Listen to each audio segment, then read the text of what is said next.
이스라엘 사람들에게 애굽은 어떻게 다가왔을까요? 어제도 이어 애굽에 관한 이야기들을 나눴지만 오늘 또한 애굽에 관한 이야기들입니다. 이스라엘 민족에게 애굽은 변하지 않은, 옛부터 그래왔고 앞으로도 그럴 것 같은 강대한 나라로 느껴졌을 것입니다. 왜냐하면요, 자신들의 나라가 있기 전에, 민족이 되기 전에도 이미 애굽은 강력한 국가로 존재하고 있었거든요. 아브라함 때도 이미 국가로서 존재하여 왕이 다스리던 그러한 때였습니다. 그러한 나라였습니다. 또한 만국이 다 가물었을 때에도 그곳은 또한 곡식이 풍성해서 곡식을 구하러 가던 그러한 나라였습니다. 그러다가 자신들은 어땠어요? 애굽에서 수백 년 동안 머물렀던 나라, 그때도 강한 나라였고, 그리고 자신들이 출애굽하여 가나안에 왔을 때도 이미 그때도 강한 나라였고, 변함없이 다스리고 있는 왕이 바로가 다스리고 있는 강한 나라라는 것이죠. 그러니 이스라엘의 개념 속에서는, 생각 속에는 어찌 보면 애굽은 항상 있었고 앞으로도 있을 것 같고, 그리고 있기만 한 게 아니라 강한 나라로 이어졌을 거라는 것이죠. 이미 역사적으로 수천 년을 있어온 나라였으니까요. 그리고 변함없이 그들에게 애굽은 강한 나라로서 존재했으니까요. 그런데 하나님은 이렇게 말씀하십니다. 애굽은 결코 신뢰의 대상이 될 수 없다. 우리 2절과 3절의 말씀 함께 읽어볼까요? 2절과 3절입니다. 인자야, 너는 예언하여 이르라. 주 여호와께서 이와 같이 말씀하시되 너희는 통곡하며 이르기를 슬프다 이 날이여 하라. 그 날이 가깝도다. 여호와의 날이 가깝도다. 구름의 날일 것이요 여러 나라들의 때이리로다. 아멘. 즉 하나님께서 이렇게 말씀하시는 겁니다. 애굽 그 세상의 다른 나라들과 다를 바 없다라는 것이죠. 세상의 다른 나라들이 나타나고 쇠하여지고 하는 수많은 나라들을, 민족들을 보았듯이 항상 그럼에도 불구하고 있었고 강한 나라였던 애굽이라 할지라도 목을 놓아서 통곡할 때가 반드시 온다라는 것이고, 그러므로 그 끝날 때가 임할 것이니 그것에 대해서 너희들은 준비하고 깨달으라라는 것이죠. 그래서 수많은 애굽의 주변의 동맹국들도 그 애굽으로 인하여서 어려움을 당할 것이고, 애굽이 망할 때 또한 같이 망하게 될 것이란 이야기를 하고 계시는 것입니다. 중요한 것은요, 우리 모두에게는 그러한 날이 반드시 임한다라는 것입니다. 오늘 본문 3절에서도 여러 나라들의 때이리로다라고 이야기하고 있습니다. 3절 하반절에. 그러니까 애굽도 마찬가지고 세상의 모든 것들은 다 그 때가 있다라는 것이죠. 그걸 먼저 알아야 된다라는 것입니다.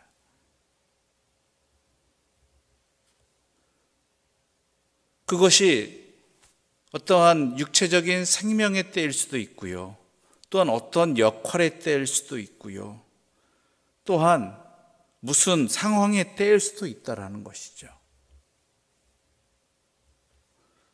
그 끝나는 날, 또한 마무리해야 될 그 시간은 우리에게 예외 없이 다 임하게 되는데, 그러한 것들에 대해서 붙들고 의지하고 또한 자신의 모든 것을 맡기고 이러한 행동들을 하지 말라는 것입니다. 왜냐하면 다 끝날 때가 있기 때문에 그때 같이 망하겠느냐라는 것이죠. 이 말씀은 무엇입니까? 결국 우리가 붙들고 의지해야 될 유일한 분은 오직 영원히 변함없으신, 끝이 없으신 하나님, 여호와 하나님 오직 한 분뿐이라는 것입니다. 내가 붙들고 의지하는 것이 과연 무엇이냐라는 것이죠. 하나님이냐 아니면 세상의 어떠한 것들이냐. 무엇을 붙들고 의지하고 계십니까? 하나님을 통하여서 우리가 얻고자 하고 이루고자 하고 붙들고자 하는 것들이 과연 하나님 그 자체입니까? 아니면 언젠가는 반드시 끝날 그 무엇입니까? 이스라엘 백성들에게 있어서 애굽이 끝난다는 것은 도저히 상상할 수 없는 것이고, 또한 여전히 변함없을 것이라고 생각했지만 그 애굽 의지하다 자신들도 결국은 망했다라는 것이죠.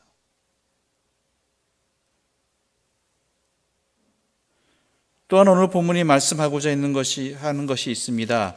21절부터 22절, 23절까지의 말씀 함께 읽어볼까요? 21절부터입니다. 인자야, 내가 애굽의 바로 왕의 팔을 꺾었더니 칼을 잡을 힘이 있도록 그것을 아주 싸매지 못하였고 약을 붙여 싸매지도 못하였느니라. 그러므로 주 여호와께서 이같이 말씀하셨느니라. 내가 애굽의 바로 왕을 대적하여 그 두 팔 곧 성한 팔과 이미 꺾인 팔을 꺾어서 칼이 그 손에서 떨어지게 하고 애굽 사람을 뭇 나라 가운데로 흩으며 뭇 백성 가운데로 해칠지라. 아멘. 하나님께서는 애굽 왕을 무너뜨리는 그 장면을 오늘 본문에 너무 상세하게 묘사하고 있습니다. 그 이야기는 뭔지 아십니까? 이 모든 것들, 결국 애굽은 바벨론에 의해서 멸망하지만 중요한 것은 이 모든 일들을 주관하시는 이가 누구이시다? 하나님이시다라는 거예요. 그걸 잊지 마라. 즉 그것은 우리가 모든 상황들 속에서 하나님께서 이 일을 왜 하나님이 하셨다라는 것과 가장 먼저는, 그렇다면 하나님께서 이 일을 왜 행하셨는가? 무엇을 하고자 하시는가? 이것이 우리의 주된 관심사가 되어야 되고, 다른 건 다 놓쳐도 이것을 알기 위해서, 깨닫기 위해서 우리는 주 앞으로 나아가야 된다는 것이죠.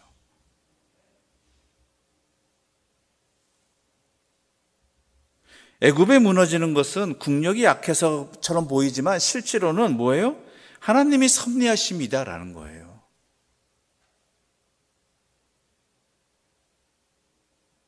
그러므로 우리가 믿고 의지할 분은 애굽이 아니라 누구? 하나님 한 분밖에 없다라는 것이고,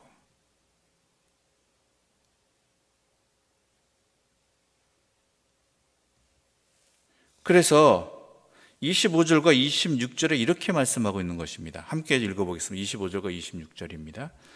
내가 바벨론 왕의 팔은 들어주고 바로의 팔은 내려뜨릴 것이라.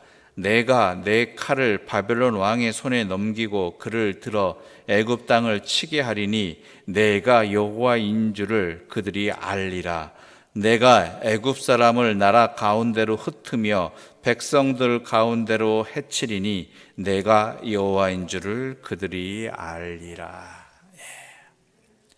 누가 하신다고요? 내가, 하나님께서 하신다. 하나님께서 바벨론 왕에게 칼을 넘기시는 것이고, 하나님께서 치게 하시는 것이고, 또한 하나님께서 애굽 사람을 나라 가운데서 터지게 하시는 것이고, 그러므로 이 모든 일을 통해서 무엇을 알아야 된다? 내가 여호와인 줄을 알아야 된다.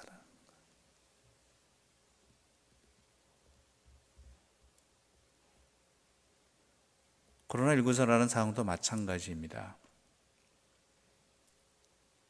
무엇을 알아야 되는 거예요? 이 일을 통해서 내가 여호와인 줄을 알아야 된다. 이게 하나님께서 우리에게 하시는 말씀입니다. 하나님의 섭리하심이 있다라는 것을. 이 일을 통해서 우리가 힘써 여호와를 아는 그러한 응답의 자리로 나아가야 된다는 것이죠. 단순히 상황이 해결되어지기를, 이 문제가 극복되어지기를, 그것 이전에 먼저, 물론 그런 마음이 간절해야 되고 기도해야 되죠. 그러나 그 이전에 먼저 하나님을 알아가는 것, 하나님을 찾는 것, 깨닫는 것, 이것이 항상 먼저이고 언제나 해야 되고 또한 끝까지 해야 된다는 것.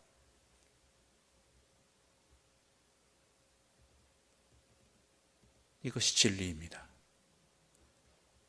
기도드리겠습니다. 하나님 아버지, 감사합니다. 이 새벽 우리들을 깨워주시고 또한 주의 전으로 불러주심도 하나님께서 이끌어 주시며, 또한 우리로 하여금 이 새벽 주의 말씀을 통해서, 기도를 통해서 이 모든 것들을 주관하시는 이는 하나님이시고, 또한 이 모든 일들을 통하여 하나님만을 알아가는 그러한 시간으로 삼아주시니 너무나 감사합니다. 우리 앞에 놓여져 있는 상황들과 여건들이 항상 우리로 하여금 하나님 아닌 다른 것으로 시선을 돌리게 만들고, 주의 뜻을 알기 위해 노력하기보다는 다른 어떠한 것들을 알고 하고 또한 이루고자 하는 헛된 욕망 속에 우리를 자꾸만 미혹합니다. 그러한 현실의 미혹 속에서 우리를 붙들어 주시어서 이 모든 일들을 하나님 앞에서 바라보게 해주시고, 또한 이 모든 일들을 섭리하시는 여호와를 깨닫게 해주시고, 그리고 여호와와 함께하는 믿음의 길을 걸어가게 하여 주시옵소서. 이 모든 말씀 예수님의 이름으로 기도드립니다. 아멘. 하늘에 계신 우리 아버지, 아버지의 이름을 거룩하게 하시며 아버지의 나라가 오게 하시며 아버지의 뜻이 하늘에서와 같이 땅에서도 이루어지게 하소서. 오늘 우리에게 일용할 양식을 주시고 우리가 우리에게 잘못한 사람을 용서하여 준 것 같이 우리 죄를 용서하여 주시고 우리를 시험에 빠지지 않게 하시고 악에서 구하소서. 나라와 권능과 영광이 영원히 아버지의 것입니다. 아멘.